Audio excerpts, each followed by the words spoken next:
I'm going to be saying the message of how to check the condition of your heart. So, how do you know when your heart is beginning to get hard? How do you know when your heart is getting hard-hearted? How do you know when your heart needs to be renewed by Jesus? Whatever is stored in your heart, over time, you'll say something about it. In Matthew 12:34, for out of the overflow of your heart, the mouth speaks.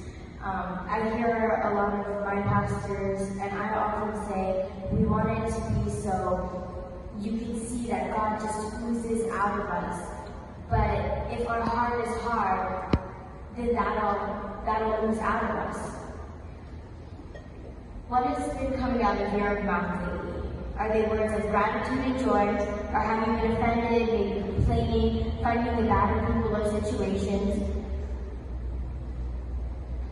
It is very easy not to notice the condition of your heart, but it will start manifesting in your words. So I encourage you guys to step back and examine your heart and what you've been speaking. You can really see what kind of person you are by seeing what you speak, by hearing what you speak.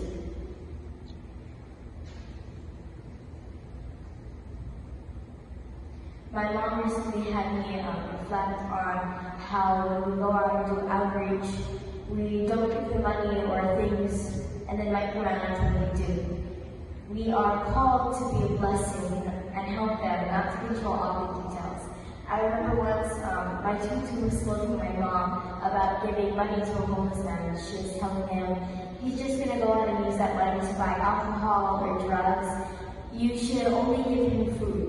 My mom's response was so simple. She said, Tutu, I hope he doesn't, but when I give from my heart, and there are no strings attached. I did my part and helped him. What he does is his part. There's a joy in giving because we are serving God. When we give, we help others. It has to be coming from the right intentions of your heart. It's not ego or getting recognition, praise, or being rewarded. It's about understanding that we are blessed to be a blessing. We are called to help people because we are children of God. In Matthew 25:42-46, it says, for I was hungry and you didn't feed me. I was thirsty and you didn't give me drink. I was a stranger, you didn't invite me into your home. I was naked, you didn't give me clothing. I was sick and in prison, you didn't visit me. Then they will reply, Lord, when did we ever see you hungry and thirsty, a stranger or naked, or sick in prison, and not help you? He will answer, I will tell you the truth. When you refuse to help the least of these, my brothers and sisters, you are refusing to help me. God is in the people. We really need to start seeing God in the people instead of seeing differences and imperfections in them. Not only are we called to help people, but we are called to be patient with them and bring out the best in them. In 1 Thessalonians 5:14-15, get along amongst yourself, each of you doing your part. Our counsel is that you warn the freeloaders and to get a move on. Gently encourage the stragglers to reach out for the exhausted, pulling them into their feet. Be patient with each other's person, attentive to individual needs, and be careful when you get on each other's nerves. You don't snap at each other, look for the best in each other. Always do your best to bring out the best in others. What really stood out to me is we are told to reach out for these people right away. It sounds challenging, but we are told to be patient with each other. That means everyone, all of them. The people we don't agree with, the ones who frustrate us, just each person. Matthew 9:13 is on hearing this. It's the story of Matthew. It was in Matthew. It says, this is when Jesus was having dinner with the Pharisees, and the Pharisees read the disciples' spirits, and they're like, why are you with all of these toxic people? They're not good people. And Jesus said, it is not the healthy who need a doctor, but the sick. But go and learn what this means. I desire mercy, not sacrifice. For I have not come to call for the righteous, but sinners.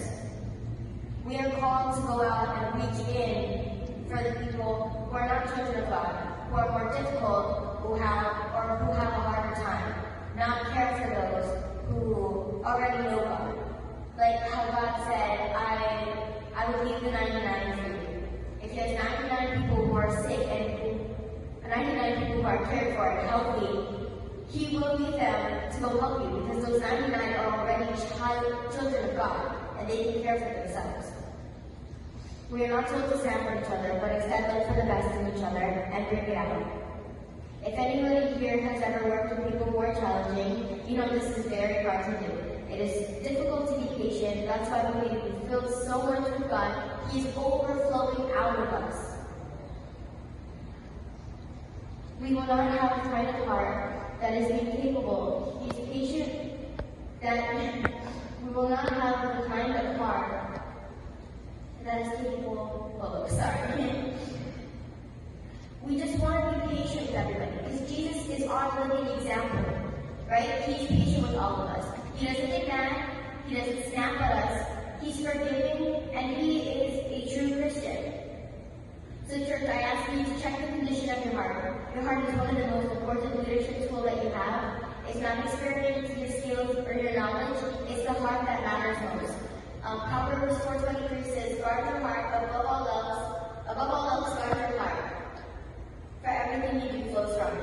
It is a top priority. Your heart is the source of everything in your life. It overflows into your thoughts, words, and actions. If we lose our heart, we have lost everything. Thank you.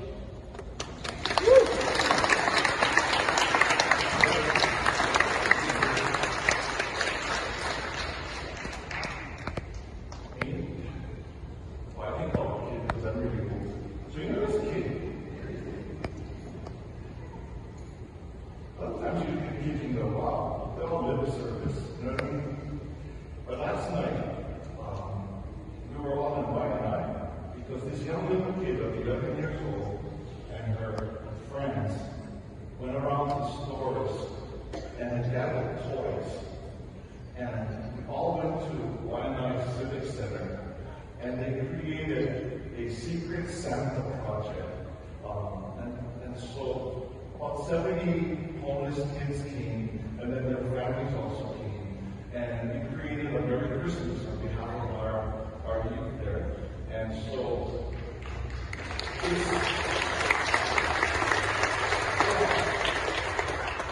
it's not to lift her up, but to lift the heart of the child up and saying she wasn't just talking about it, and she was doing. But it's not about the doing, it's about the being. You know, we are